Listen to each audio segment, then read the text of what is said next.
Hello everybody, this is Chuck Carnevale, co-founder of FastGraphs, the Fundamentals Analyzer software tool. Welcome back to the channel. Usually on Tuesdays I do subscriber requests. I try to do that every Tuesday, but I did get an interesting request on my last video, and I want to give a shout out to Kyle Halsey, and I hope I pronounced your last name correctly, Kyle. But anyway, he asked me to take a look at some discretionary stocks. And I've recently looked at consumer staples, and the thing about discretionary stocks are they're not things that you really need, that the people have to buy. They're things that have a little bit more fun. So since the weekend's coming up, and I did take a quick look at them, and I found the stocks he asked about were pretty intriguing. So I'm going to go and look at some discretionary stocks that are basically in the leisure and entertainment industry. And the key point that I want to make here before I get into the video itself is I think this market is crazy overvalued. I'll be talking about that more here later in the week. But the real key is trying to find value in an overheated market like this is hard. Ironically, the leisure industry looks like it has some pretty interesting candidates that are trading at reasonable valuations. So let's go ahead and look at what he asked for and what he found. He asked me to look at Malibu Boats, Polaris, which is, motorcycles and all-terrain vehicles, and then, of course, Winnebago. And what I did was I put these together, and I do want you to notice the PE ratios of all three of them are very reasonable relative to the market and relative to most stocks today. Malibu Boats only has a PE of 12.44 right now, blended PE based on operating earnings. They have estimated growth of 19% and trendline growth of 17.7%, which is pretty exceptional. Now, Polaris has a PE just a little higher than I like. Their estimated earnings growth is 7%, but their long-term growth is at 13%. The earnings yield of Polaris is 6.41. The earnings yield of Malibu is 8.04, which I like very much. And then Winnebago Industries has a PE of 9.95, an estimated growth rate of 11.6, and a trendline growth rate of 15%. And it has an earnings yield of 10%. But now, sometimes when you're looking at these statistics, they can be a little misleading. By the way, Polaris pays a dividend, so does Winnebago, but at a much smaller yield. But Malibu is a pure growth stock, and I'll actually cover that one last. So let's go ahead and take a look at these three companies in the, generally we'll call it the discretionary sector or the leisure sector. And the first is Winnebago Industries. And you all know them. They're classified as an automobile manufacturer, but they're really, best known for their motorhomes. That's their big forte. It's the leading North American manufacturer of outdoor lifestyle products is how they view themselves, but it's primarily the Winnebago trailer, the Grand Design, Chris Craft, which are obviously boats, which is, kind of an interesting subsector as well that does compete at some level with Malibu Boats. So we'll go ahead and, and consider that. That's one reason I considered it in this leisure sector here. And then the next one is Polaris, and Polaris is known, for their motorcycles, for their all-terrain vehicles, and so on and so forth. So they've got some really interesting brands here as well. And they're also known for their motorcycles. They do make the Slingshot motorcycle, which is kind of interesting. But they make off-road vehicles, on-road vehicles, which is the Slingshot motorcycle I mentioned.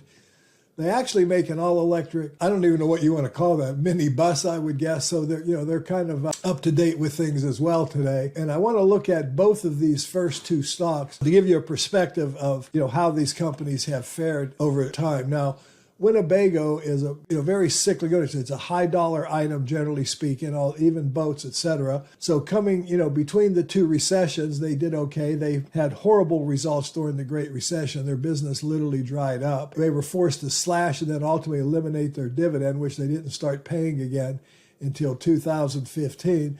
And then they were kind of rocking along cyclically like they normally do. And then along came COVID. And what's really interesting to me, what caught my attention when I looked at this, is how much their earnings are accelerating as a result. I guess, people getting, cabin fever, et cetera, are looking to hit the open road, and as well as buy boats and some of the other things that Winnebago does. But here's what's interesting about Winnebago. If I look at it from a standpoint of the pure statistics, the PE is 9.95, earnings yield is 10%, which I really like, and the dividend yield is under 1%. And they have kind of maintained their dividend through COVID. They were paying 40 cents a share in 2016, 17, and 18. By the way, they have an August fiscal year end. Then they raised it to 43 cents, and they kept it. and actually increased it by another penny for 2020 as they went through COVID, and now they're paying 48 cents a share annually, and it's expected to freeze that because what's expected here after this surge in growth, which kind of resurrected their stock again, the company is expected to kind of flatline and only grow at 1% in 2022 and 4% the following year. So the real allure here is the very low valuation. I think that's the real key point here. If I look at 3 to 5 year trend line growth, it's expected to be double-digit growth. So what I like to do when I'm doing that, because this is a different kind of estimate than what we just looked at, I like to go into the custom calculator and combine the near-term estimates with the long-term estimates, because I think this gives you a better perspective. So we're looking at flatline growth for the next year or two, and then pretty strong growth going forward after that. So as a long-term investment, this could be a good capital appreciation tool.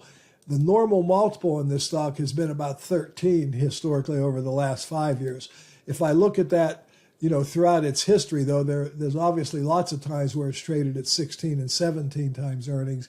It's only been more recently that it's traded at these, what I'll call 13, 14 multiple. So if I'm looking at this from a standpoint of only going to a 13 multiple, I still have a very attractive rate of return scenario, assuming these earnings manifest as analysts are currently expecting. So the beauty of this stock is it's very inexpensive right now in an overheated market. I think that's one of the primary attractions. Polaris is very similar. Now, Polaris went through the big recessions, actually doing pretty well. They had really good earnings growth. Then they got into some trouble in 2015 and 16 operationally, and their earnings collapsed. And you can, if you want to do research, you can look that up. But then they recovered earnings very nicely. But then COVID came and they had a slight hiccup in earnings. And of course, the bottom line is, when COVID finally did hit then, as a result, their stock, fell dramatically, actually more than COVID did, because everybody was obviously unsure. This was a case of everybody being fearful. The stock actually got cut in half. But what's really interesting is, and it's kind of an interesting perspective evaluation, look how quickly this company recovered. It bottomed at $48 a share in March of 2020. And then as of yesterday's close, it's up almost, just under 175%. It's an annualized rate of return of over 100% a year for the last, year plus. So the point is, when you get these stocks undervalued, there's a real picture of a margin of safety there. The fundamentals were nowhere near as bad as the market reacted to the stock price. And, again, it's a very interesting little company with some interesting products. But the one that intrigued me the most on this group that I call fun, these are all, leisure products and fun stocks, was the company called Malibu Boats. Had not really looked at them before, didn't know a lot about them. So what I discovered is that they're, a very attractive company. Their long-term growth since they went public, they apparently went public in January of 2014. And like most stocks, they suffered coming right after going public for a little while, but then they settled into fair value range with PEs of 12 and 13. These would have been very good times to buy the stock, as you can see, because the rates of return would have been extraordinary with 15% growth. And, you got some really nice results, but it's purely a growth stock, no dividends on this company. It's currently only trading at a 12 PE, has an earnings yield of 8%, which I like, but no dividend yield. But from all three of the companies that I've showcased here in this video, I like this one the best as a total return vehicle. Their earnings growth for the trend line is expected to be 17%. I'm going to go ahead and combine them like I did before. I'm going to combine the near-term estimates, which are expected to be slightly better for 2020. Now, again, this has a June fiscal year. So, we're looking at the fiscal year ending here just in a couple of days for 2020 with a 19% growth rate, followed by 9%, then followed by 19%. Then we got that 17.7 or 18% rounded growth going forward. So the rates of return for this company for the next several years look very, very attractive. And I'm using a P equals growth rate PE there. Even if I utilize their normal multiple, and their normal multiple has been about 15 historically, as I showed you earlier, even if I use the normal multiple of I'll actually use 14 here, you can see that this could easily generate 19 to 20% rates of return over the next 3 to 5 years. From the standpoint of, let's say, a shorter term forecast, if I pick this PE ratio of 14.16, that could be 35% return over the next year or so. So this is a very interesting little company. It's, only got a market cap of $1.4 billion. They are the world's leader in boats, primarily things like ski boats. That was, really their big forte. They've been growing by acquisition quite a bit, which is something that's very intriguing. But for wakeboarding and skiing, they are, the industry leader. I went ahead and looked at Morningstar just to see. Morningstar rates the company 4-star. They give it a fair value of 97. The stock's currently trading at 71. I kind of tend to agree with that.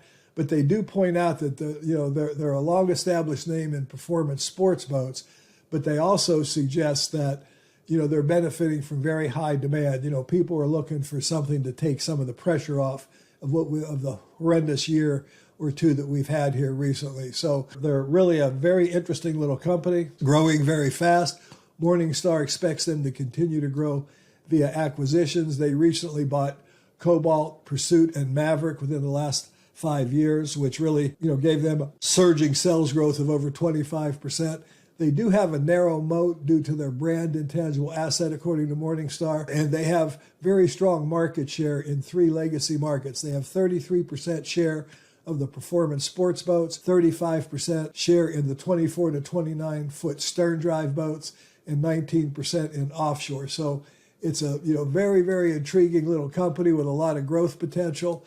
It's historically performed, even if I measure the performance from the time it was overvalued, when they first came public, they outperformed the market, by 20.7% versus 13.4% for the S&P.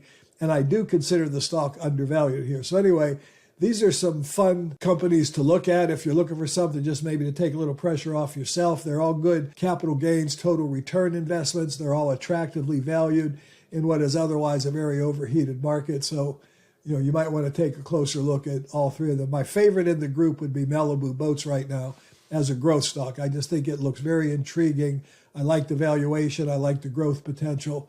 And, and I like its history. It's, really been well managed and did a good job. Anyway, thanks for watching. If you liked the video, give me a like and a thumbs up, of course. Ring the bell, subscribe to the channel, and I'll see you next time. Thanks for watching.